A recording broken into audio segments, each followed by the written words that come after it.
Setelah selesai tahajud, ini dalilnya, apa yang dilakukan oleh Nabi? Sunnahnya. Pembahasan pertemuan yang lalu selesai tahajud. Sekarang setelah tahajud selesai ditunaikan, apa yang dituntunkan oleh sunnah Nabi untuk kita lakukan menjelang sholat fajar yang akan kita tunaikan? Baik, saya akan tuliskan sejenak, membagi waktu di malam hari supaya ada gambaran kepada kita. Bismillah. Bapak Ibu sekalian, malam umumnya itu dibagi ke dalam 3 bagian atau 3 nama, ya. Tepatnya 3 nama. Satu, ada yang disebut dengan lail, al-lail.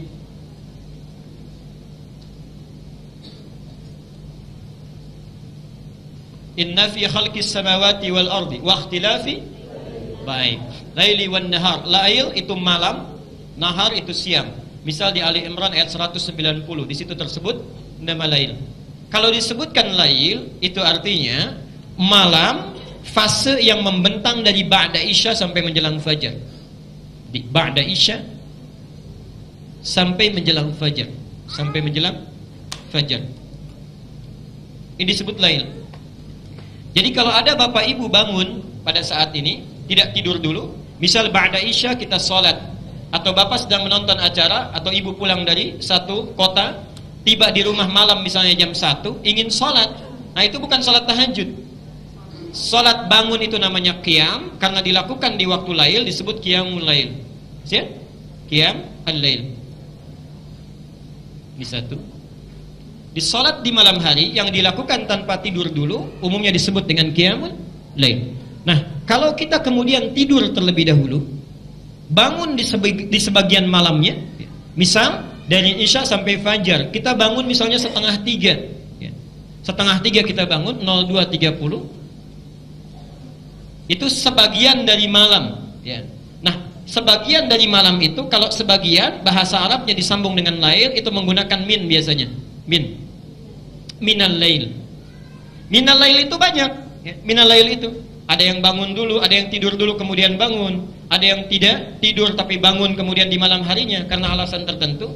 Kalau kita bangun sebagian malamnya karena tidur dulu, maka waktu yang muncul itu disebut dengan tahajud. Tahajud. Ibadahnya disebut dengan tahajud. Okay. Quran surah 17 ayat 79. Wa minal laili. Nah, dan dari sementara malam, artinya tidur dulu, sebagian malamnya kita bangun, min fatahajjad bihi. Tunaikan tahajud. Jelas sampai sini? Baik. Jadi tahajud itu adalah waktu yang muncul di pertengahan malam setelah kita tidur terlebih dahulu. Jelas poinnya? Baik. Ini satu disebut lail, kedua disebut ini tahajud, ibadahnya tahajud, ibadahnya tahajud. Yang ketiga, ada waktu singkat menjelang fajar. Menjelang fajar. Ini pun bagian dari lail. Menjelang fajar.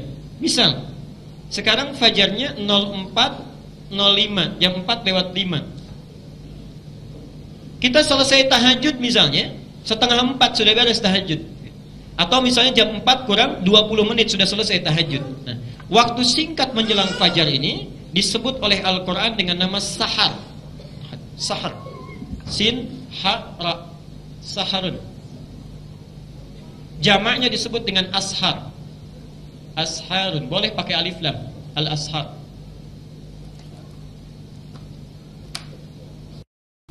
Waktunya disebut sahar. Jamaknya adalah ashar, ya. Kurang lebih barangkali 20-30 menit menjelang fajar, ya, masuk pada kategori ini. Nah, mohon maaf, aktivitas yang dilakukan di waktu ini disebut dengan sahur. Itu aktivitasnya. Karena itu di hadis, ya, ada redaksi makan apa? Sahur. Maksudnya makan yang dilakukan di waktu sahar. Mau kita makan, mau istighfar, mau apapun, aktivitasnya disebut dengan sahur. Kenapa Nabi menyebut makan sahur? Memberi isyarat kepada kita, kalau makan saat akan puasa, jangan terlalu awal. Lakukan menjelang dekat-dekat ke fajar, ya. Awas, kadang-kadang mohon maaf kita terlalu awal. Kalau 2:30 itu bukan makan sahur itu, ya. Makan tengah malam. Ini banyak hikmahnya. Kata Nabi, tasaharu fa inna fis sahuri barakah, ada berkahnya. Bayangkan, maaf, fajarnya jam 4:05. Maghribnya misalnya 17:45 misal. Kalau jam 4 sampai jam 6 saja, berapa jam kita menahan puasa?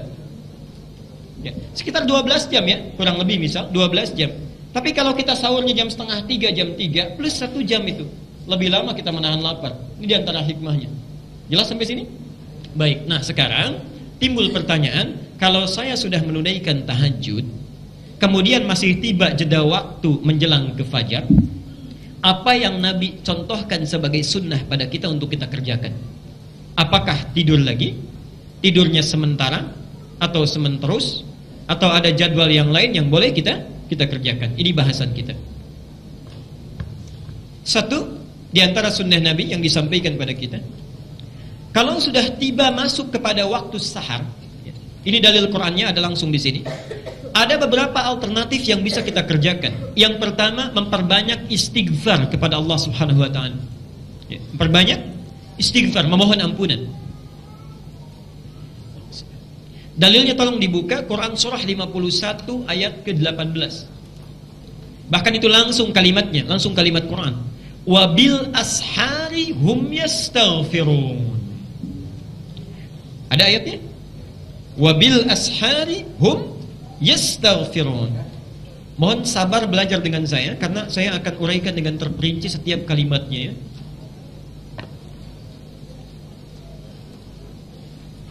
Perhatikan sini. Satu, di situ ayatnya diawali dengan kata waw. Wabil ashari hum yastaghfirun. Waw, kemudian ba. Hebatnya bahasa Al-Quran tidak menggunakan fa, tapi ba. Padahal Allah bisa mengatakan wafil ashari hum yastaghfirun, tapi dirubah dari fa menjadi ba. Wabil ashari hum yastaghfirun. Saya tuliskan sini. Ashar hum yastaghfirun.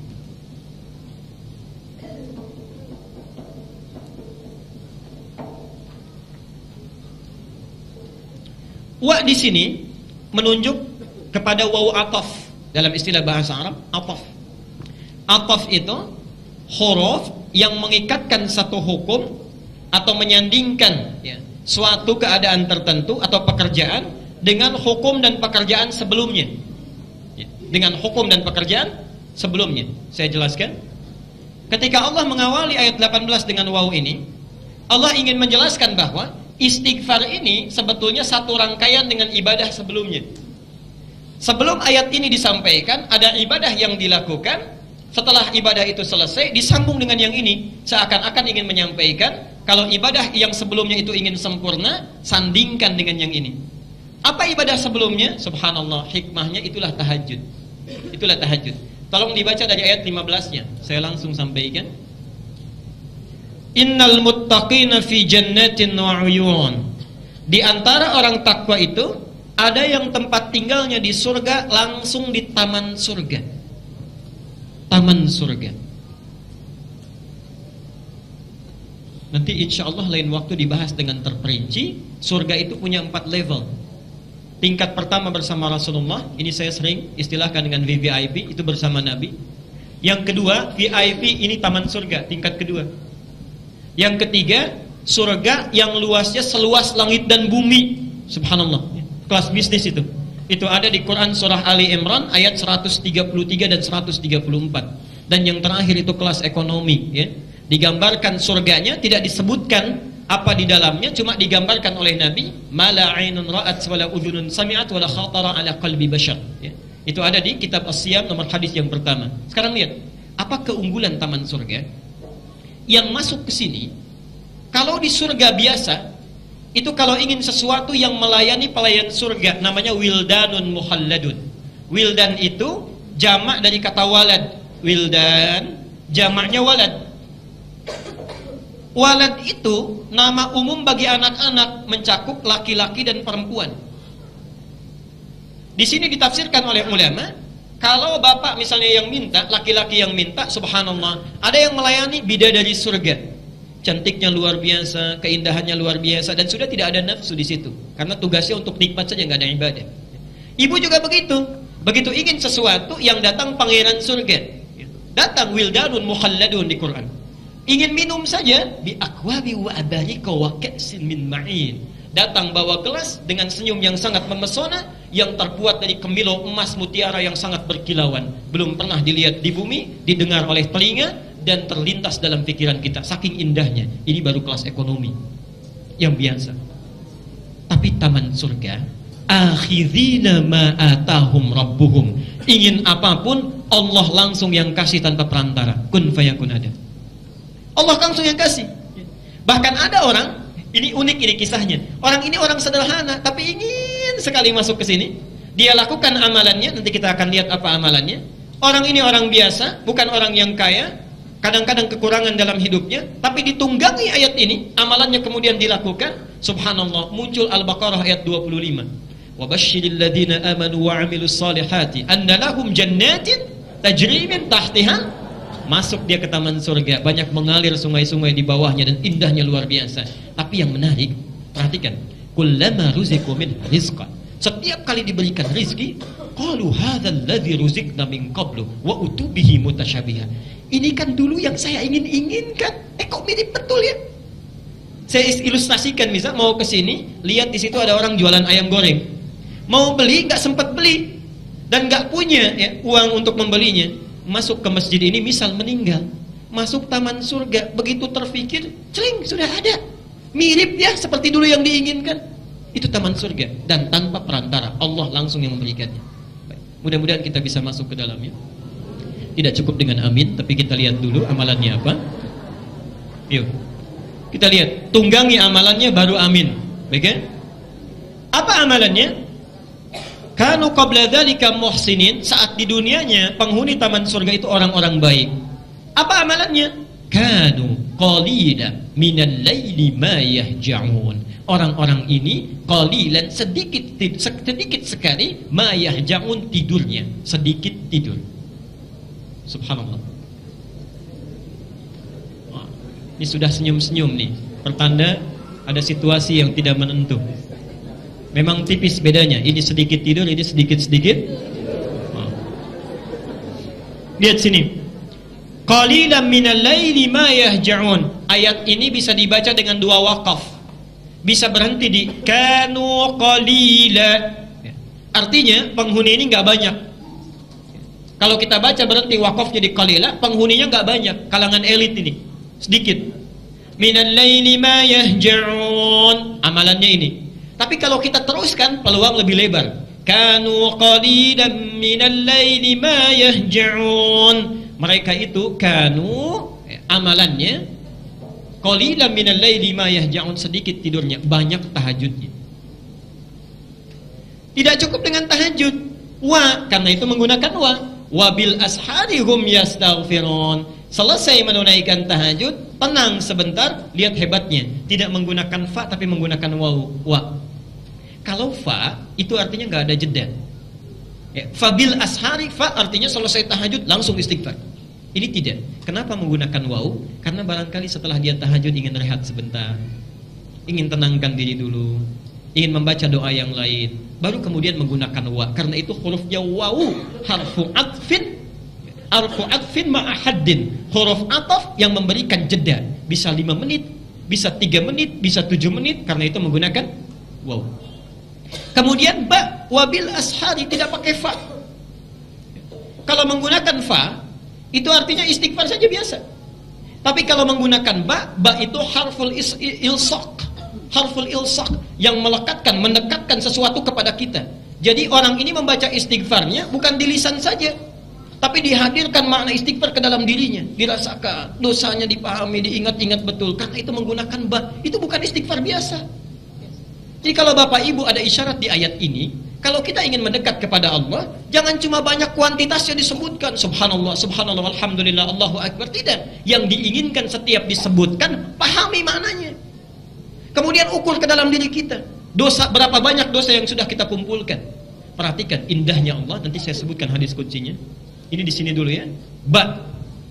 Jadi kita membaca istighfar itu, kenapa menggunakan huruf ba, harful ilsaq? Ada isyarat jangan cuma dibaca, tapi hadirkan maknanya ke dalam diri kita. Kenapa ini penting? Al-Muzammil ayat yang ke-6. Ya? Inna nasyi'atal laili hiya asyaddu wat'a wa aqwamu qila. Karena kalimat-kalimat yang diucapkan di pertengahan malam, di penghujungnya, itu lebih menyentuh ke dalam hati. Siang-siang istighfar beda dengan istighfar sebelum subuh. Itu lain suasananya. Tenang, sejuk, ya? Ada kontemplasi yang tenang. Subhanallah. Teruskan.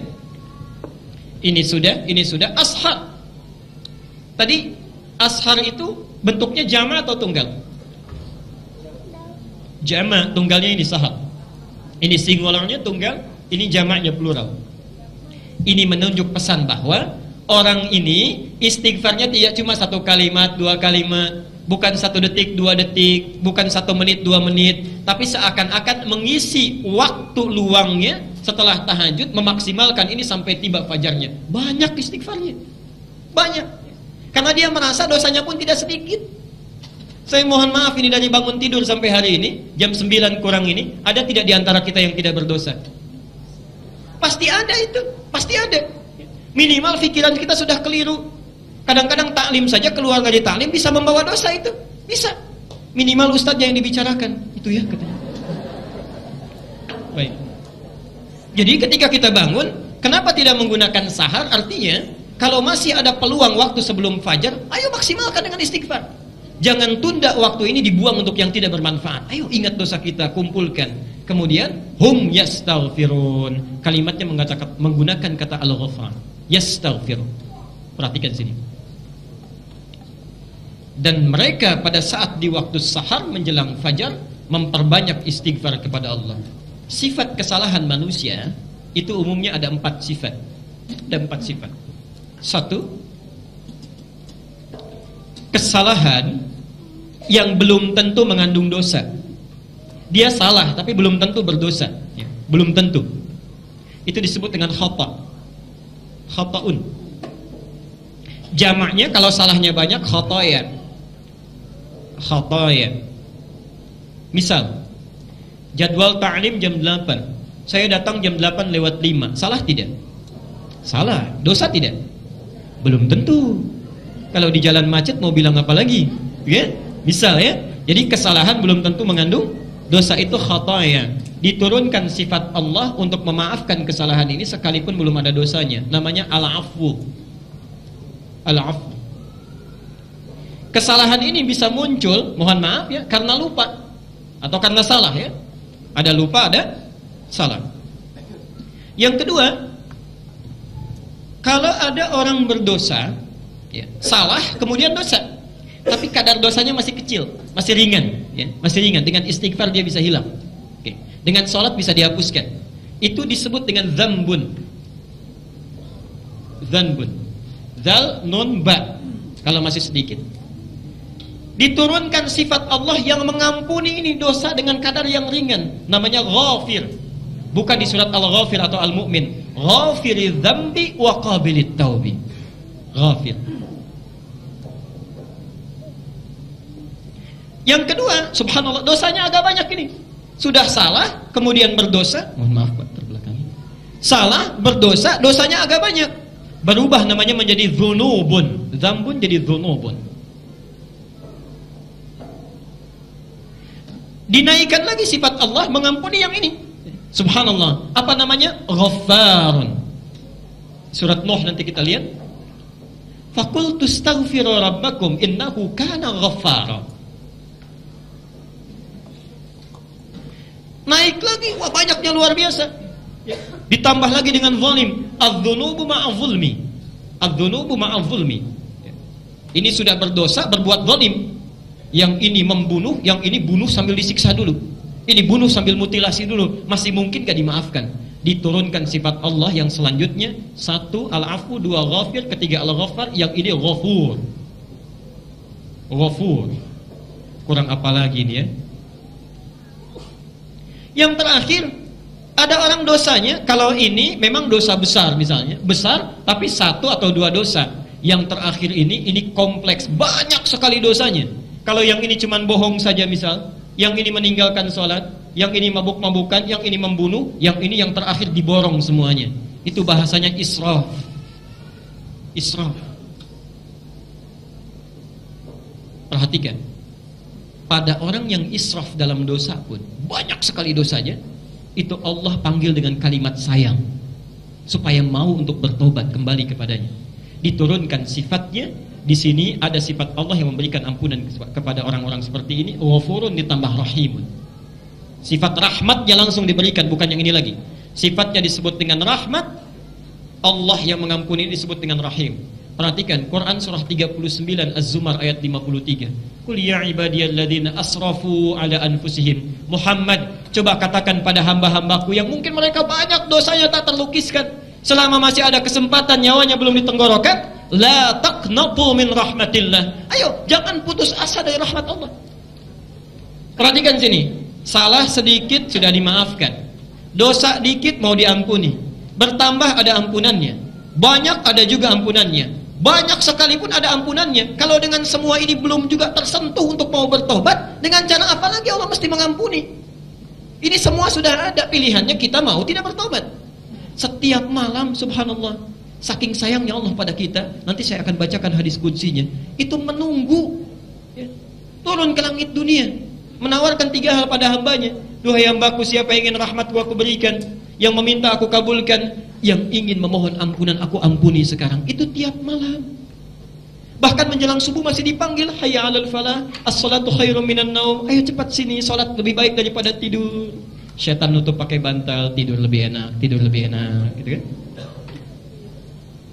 Nah sekarang saat kita bangun itu setelah tahajud, tiba di waktu sahar, coba renungkan selama hidup sampai malam itu, dari mulai balik gitu ya, kesalahan apa yang kita perbuat walaupun belum ada dosanya.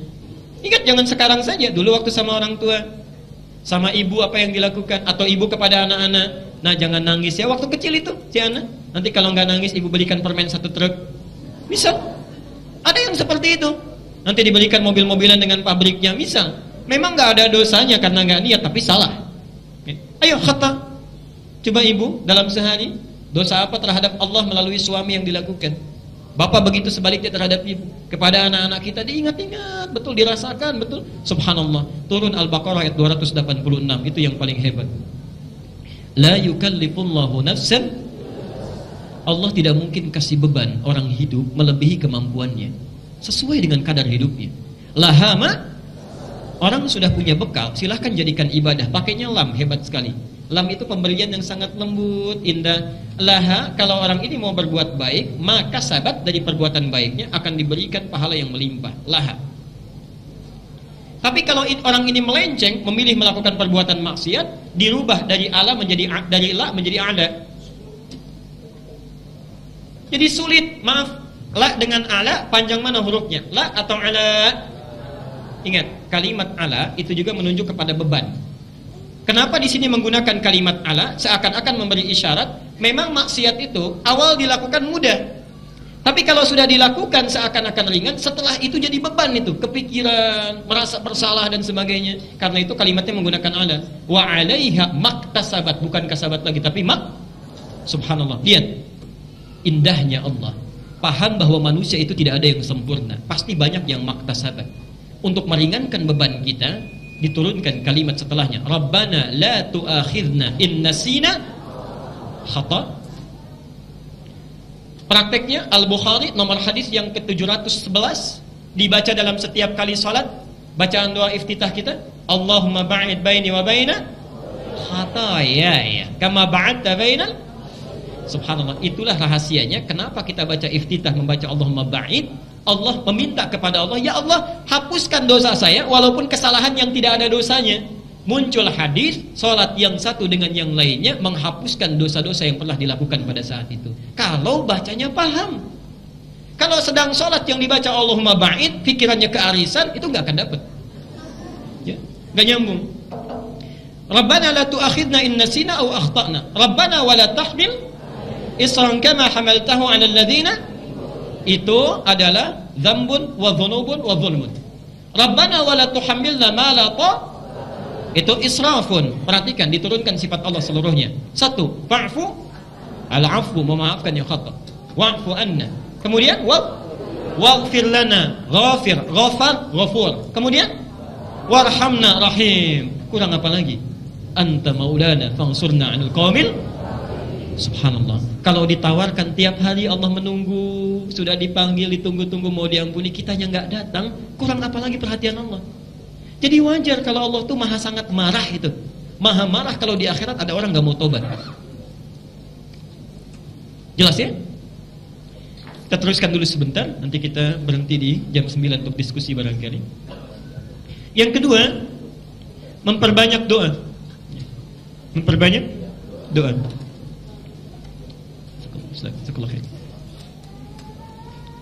Jadi kita selesai menunaikan tahajud, ada jeda waktu sampai menunggu fajar, ya.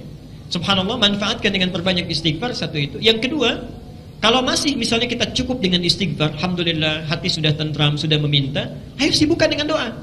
Sibukkan dengan doa. Dan perintah berdoa ini saking pentingnya, hadisnya hadis qudsi dan diriwayatkan di sekurang-kurangnya 3 kitab utama. Ini sudah saya tuliskan di layar. Di Al-Bukhari nomor hadis 1145 bisa kita lihat. Di Muslim nomor hadis 758 dan di Abu Daud nomor hadis 1315. Jangan khawatir yang membawa flash disk, nanti saya berikan, silahkan saja mau di copy, saya tidak punya hak cipta. Silahkan ambil, baca, sampaikan pada keluarga sehingga ibadah kita bisa sempurna dan bersama-sama dilakukan. Lihat hadisnya. Lihat hadisnya tadi yang saya bacakan sebagiannya. Yanzilu Rabbuna tabaraka wa ta'ala. Ini hadis qudsi. Kata Rasulullah sallallahu alaihi wasallam, Allah Subhanahu wa taala kalimatnya menggunakan Rabb. Yanzilu Rabbuna. Agak pelan-pelan ya. Ada nazala, ada habata. Ada nazala, ada habata, itu lain. Baca Al-Baqarah 38 maaf. Al-Baqarah 38. Ayo, ini mana Qur'annya ini? Qul nahbitu minha jami'ah. Qul nahbitu, ihbitu. Jadi turun itu ada habata, ada nazala, itu lain. Nazala. Ada habata, ada nazala. Qul nahbitu minha jami'ah. Fa imma ya'tiyannakum minni hudan, dan seterusnya ayat. Perhatikan sini, kenapa Adam ketika diturunkan oleh Allah ke bumi, kalimatnya bukan menggunakan nazala tapi menggunakan habata. Qul nahbitu minha jami'ah. Perhatikan, kalau habata itu turun dengan niat bermukim, dengan niat tinggal. Adam diturunkan ke bumi memang untuk tinggal di bumi, menjadi khalifah di sana, memperbaiki keadaan bumi. Karena itu kalimat Qur'annya menggunakan habata. Ini hebatnya bahasa Al-Quran. Setiap kalimatnya itu ada makna, bahkan hurufnya. Tapi subhanallah, ketika menerangkan Allah yang turun ke langit dunia, tidak menggunakan kata habata, menggunakan kata nazala. Yanzilu Rabbuna. Yanzilu. Nazala itu turun, ya, turun umumnya dengan tidak niat mukim. Cuman turun saja. Jangan digambarkan di kepala kita Allah turun, bukan. Maksudnya Allah menurunkan rahmatnya, ya. Sudah ada kebahagiaan yang ingin diberikan. Allah tidak segambar, tidak terbayang oleh kita, dan tidak serupa dengan apa yang kita gambarkan. Artinya apa? Kalimat ini mengandung mukjizat yang disampaikan oleh Nabi, tidak menggambarkan. Kalau Nabi berkata yahbitu Rabbuna, ini salah kalimat Nabinya, karena Allah tidak menempat, tidak mewaktu. Artinya apa? Mohon maaf, tidak disifati dengan tempat dan sifat yang seperti kita menggunakannya. Kalimat nazala artinya tidak turun untuk menempat, menggunakan isyarat ini, ada kesan dalam kalimat ini, gunakan manfaatnya, itu maksudnya. Gunakan peluangnya. Karena ini hadir tidak setiap waktu. Kalau menempat itu artinya ada tempatnya tidak? Lebih lama atau sebentar? Sifatnya lebih lama. Saya meletakkan penghapus di meja, ada tempatnya, sifatnya lebih lama. Tapi kalau tidak menempat, tidak mukim, artinya singkat. Ini kalimat ingin menunjukkan waktu. Kenapa menggunakan nazala? Manfaatkan peluang ini karena waktunya cukup singkat, tidak lama. Itu maksudnya. Tapi hebatnya, ini kalimat ditambah ya di depannya. Yanzilu Rabbuna. Ya, al-mudhara'ah. Ya, menunjuk kepada fi'il mudhari'. Ya. Perhatikan. Kalau di dalam Al-Quran, di hadis atau bahasa Arab, satu kalimat diawali dengan ya. Ini kalau dalam bahasa Inggris menunjuk kepada 3 makna fi'il mudhari'. Present, continuous, dan future. Oke. Present, kalau Bapak Ibu bangun nanti malam, saat itu istighfar, memohon doa, meminta kepada Allah, subhanallah, saat itu kesempatannya ada, walaupun singkat. Tapi bukan malam itu saja, besok malam pun sudah ada lagi, continuous, berlangsung terus. Yang ketiga future, bukan hanya besok, minggu depan, bulan depan, tahun depan, itu masih ada. Ketika kalimat ini disebutkan oleh Nabi menggunakan huruf ya, ingin memberikan kesan bahwa ini berlangsung tiap hari.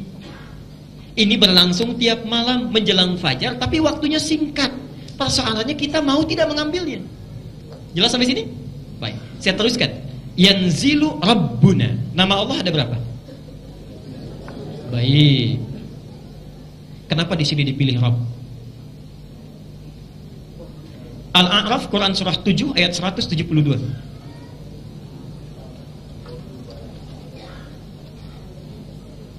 Agak sabar ya sebentar. Al-A'raf, Quran surah 7 ayat 172. Tafsirnya, catat, tafsirnya, syarahnya. Hadis yang paling mudah saja, Al-Arba'in An-Nawawiyah, nomor hadis yang keempat dari Abdullah bin Mas'ud. Perhatikan di sini. Di dalam surah Al-A'raf ayat ke-172, ketika Bapak Ibu kita semua sedang berada di alam kandungan, di rahim ibunda kita, itu sudah ada dialog kita dengan Allah. Ditanya oleh Allah, alastu birabbikum? Qalu bala. Perhatikan poinnya, birabbikum. Nama Allah itu kan banyak, kenapa tidak menggunakan Rahman? Bisa Allah mengatakan alastu birahmanikum, alastu birahimikum, alastu bimalikikum. Kalau yang namanya Tuhan kan berkuasa raja ya, subhanallah. Tapi yang dipilih oleh Allah di sini kalimat Rabb. Rabb ini asalnya dari kalimat tarbiyah, at-tarbiyah.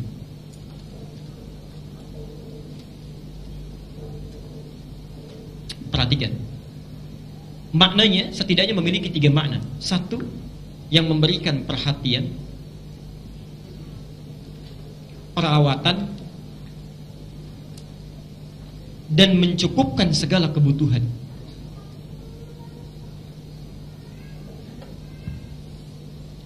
Kalau sifatnya sementara, misal kita kan tidak abadi hidup di dunia ini ya. Orang tua memperhatikan anaknya, merawat dengan baik, dicukupkan kebutuhannya. Kalau sifatnya sementara disebut dengan murabbi. Murabbi. Pernah dengar istilah murabbi? Ini ada murabbi saya, maksudnya yang melihat saya, memperhatikan saya, merawat saya. Orang tua itu murabbi kita. Perhatikan. Tapi kalau sifatnya tanpa batas, abadi, tidak tersekat dengan sesuatu hal apapun, dirubah dari murabbi menjadi rabb. Kalimatnya tidak panjang tapi berbentuk pendek karena dia tidak disekat oleh apapun dan cepat pemberiannya. Seakan-akan ketika kita ditanya oleh Allah, siap tidak kamu mengakui saya sebagai Tuhan yang nanti selama hidup akan saya perhatikan perjalanannya, saya rawat supaya kamu tidak gelisah. Kalau kamu salah saya ampuni, saya maafkan. Dosa saya ampuni. Kalau kamu butuh sesuatu saya berikan rezeki. Diatur oleh Allah semua. Kalau ibu ada yang menawarkan seperti itu atau bapak, silahkan. Mau apa saja saya berikan. Salah saya maafkan. Ingin apapun saya coba penuhi. Mau tidak? Pikir panjang atau pendek? Saya yakin tidak mikir. Karena kalau fikir, ya, fikir agak pendek itu disebut dengan na'am dalam bahasa Arab. Ya, tapi masih mikir. Kadang-kadang mengeluh. Contoh, ada seseorang kita panggil anak kita, nak coba kesini, coba kamu bersihkan kamar mandi. Iya mak, tapi di hatinya dulu baru saya mau main. Itu na'am.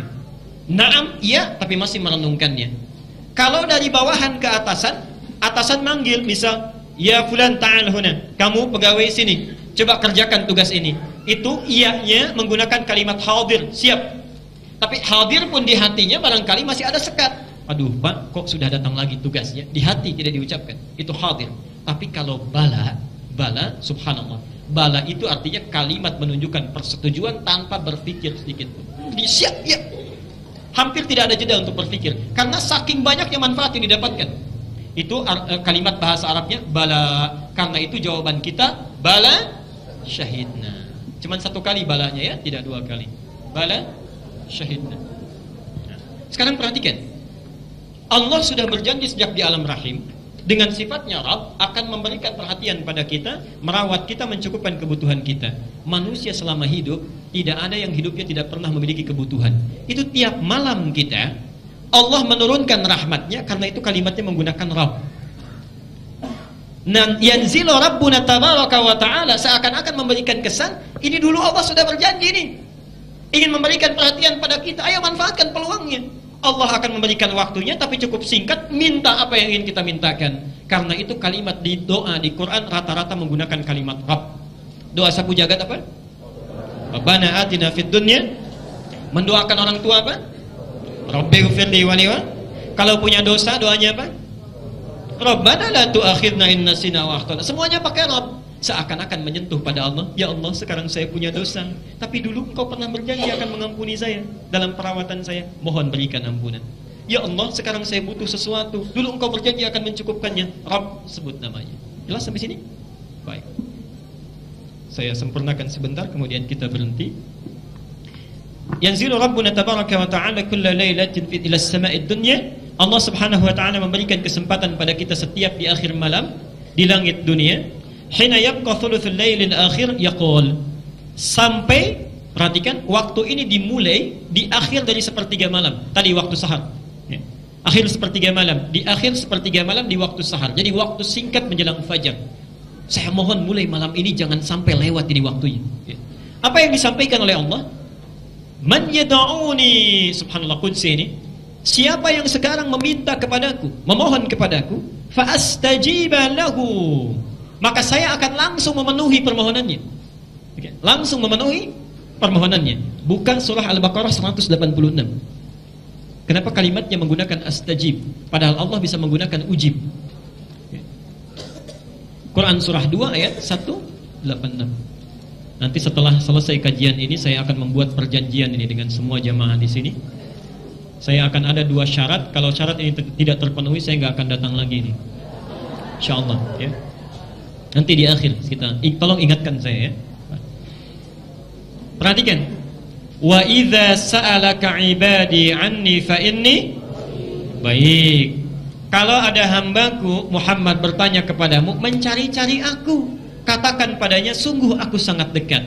Kalau ada orang mencari-cari Allah, umumnya itu ada apa? Ada keperluan. Ya? Mau minta. Jadi ada hamba yang dicari-cari Allah, ada hamba yang mencari-cari Allah. Yang dicari-cari Allah itu yang banyak dosanya, dicari oleh Allah, diberikan hidayah supaya mau kembali. Yang mencari Allah biasanya ada 2 tipe. Satu yang semangat sedang ibadah, yang kedua sedang butuh. Lihat sini.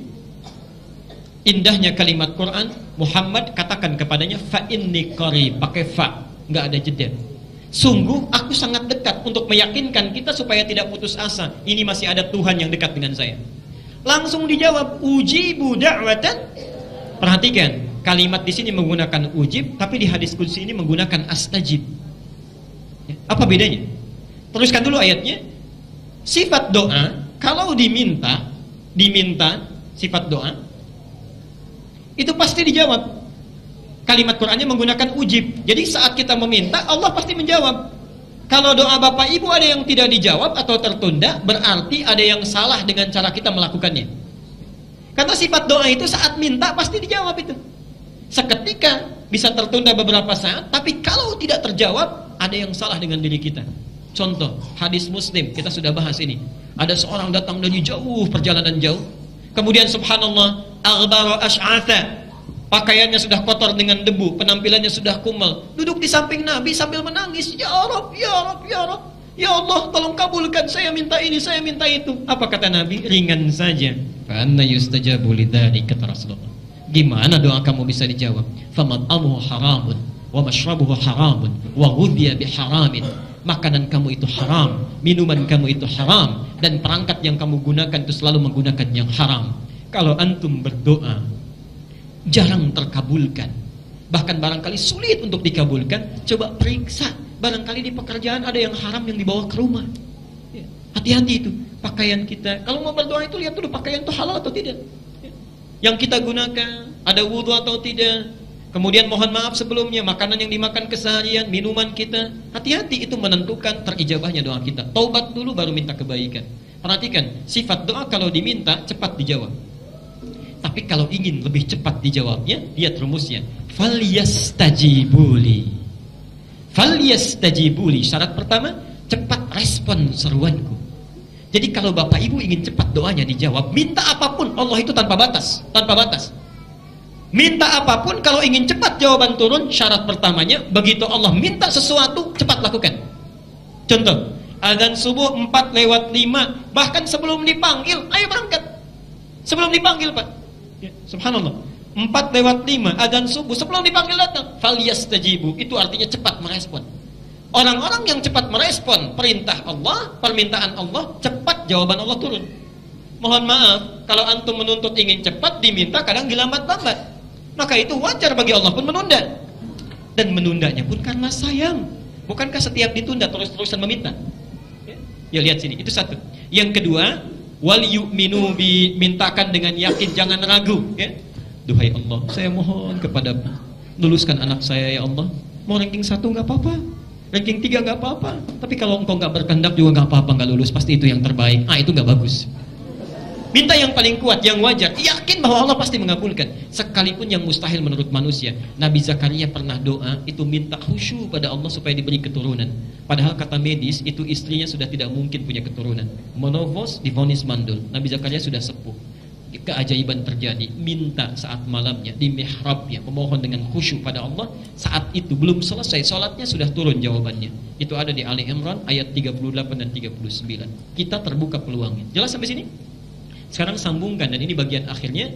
Di ayat tadi ada kalimat falyastajibuli. Sifat ini menggunakan astajibu. Artinya kalau Bapak Ibu mau berdoa kepada Allah di dalam waktu sahar itu, ya respon dulu sebelumnya. Tahajudnya lebih rajin, ya. Sebelum tidur itu disiapkan tidurnya lebih awal. Kemudian bangunnya lebih awal, tunaikan tahajud dengan semangat. Orang yang semangat menunaikan ibadahnya, jawaban Allah astajibuli. Begitu dia berdoa, langsung Allah kabulkan. Tapi kalau kita tahajudnya malas-malasan juga, semangatnya tidak ada, apalagi bangunnya terlambat cuma minta, mohon maaf, barangkali cuma dilihat dulu. Lihat dulu, besok bangun lagi tidak, perbaiki tidak. Itulah rahasianya kenapa menggunakan astajibulahu. Saya cepat, man yas'aluni fa'utihi. Ini baru berdoa. Yang kedua, man yas'aluni, siapa yang meminta sesuatu kepadaku. Bedanya kalau yang pertama belum tentu meminta, tidak setiap doa itu kan minta ya. Tidak setiap. Tapi yang ini khusus spesifik, minta sesuatu. Dan sa'ala itu menunjuk kepada permintaan yang spesifik. Artinya kalau minta harus jelas. Sa'ala itu bertanya ya. Suka diartikan bertanya, meminta sesuatu dengan jelas. Bertanya itu kan ingin kejelasan ya. Meminta sesuatu dengan jelas. Kenapa di sini permintaan menggunakan sa'ala? Kalau minta pada Allah, tolong mintakan yang jelas. Jangan ragu, jangan bingung, cari kalimat yang bagus. Dan hebatnya, kenapa diawali dengan ya yas'aluni? Sifat manusia permintaannya nggak pernah selesai. Ya, terus-terusan minta. Hari ini punya sepeda, besok minta motor. Sudah dikasih motor minta? Tuh, sudah dikasih mobil minta? Yang belum menikah minta? Yang sudah menikah minta? Macam-macam tuh, jawabannya bisa beda ya. Baik. Pak, bertakwalah kepada Allah. Ada penemuan bagus sekarang, usia 40 tahun tuh ada puber kedua. Tapi sunnah Nabi mengarahkan, jadikan puber itu untuk lebih mencintai istrimu. Oke? Bukan mencari rumput tetangga yang lebih hijau. Oke? Lihat itu. Saya sudah berikan bukunya di pertemuan yang lalu. May yastaghfiruni fa'aghfirullah. Ini sudah saya terangkan, siapa yang beristighfar kepadaku, maka aku akan mengampuninya. Bapak Ibu sekalian, saya berhenti dulu di sini supaya tidak terlampau banyak dan kebingungan kita mengamalkannya.